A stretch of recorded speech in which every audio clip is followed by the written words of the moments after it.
CM Revanth Reddy రైతులకు ద్రోహం చేస్తున్నారని మాజీ మంత్రి సూర్యాపేట ఎమ్మెల్యే జగదీష్ రెడ్డి మండిపడ్డారు. రైతుల సంక్షేమం కోసం కేసీఆర్ కృషి చేశారని చెప్పారు.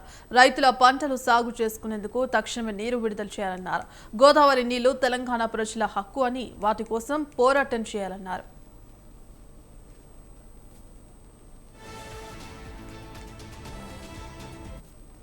ఏడాది నుంచేమో తమ్మిడి హట్టి కట్టి నీళ్లు తీసుకొస్తామని చెప్పి మాట్లాడిండు.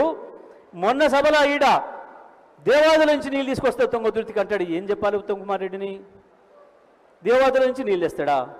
తెలిసి మాట్లాడుతున్నాడా, తెలుగుగా మాట్లాడుతున్నాడా? ఆయన ఇంతకుముందు ఒకటి చేసిండు. గీడ మాదారం మంచినీళ్ళ పథకం అని పెట్టిండు.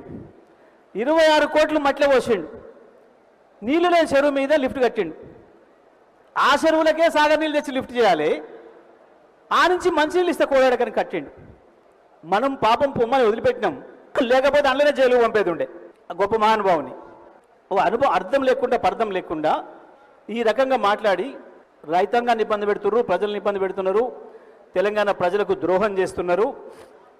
కేసీఆర్ చేసింది ఏదైతే ఉందో కాళేశ్వరం ఎప్పటికైనా తెలంగాణ ప్రజలకి జీవధార కాళేశ్వరమే.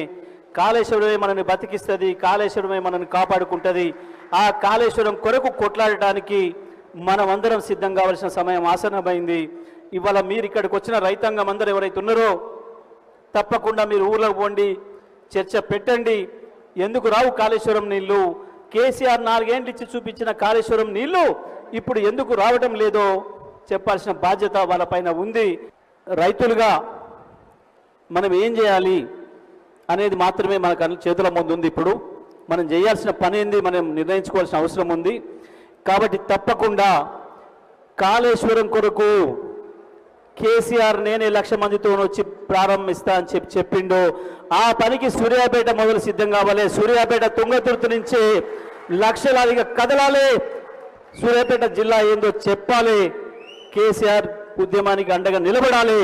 కాళేశ్వరాన్ని బతికించుకోవాలి, గోదావరిని రక్షించుకోవాలి.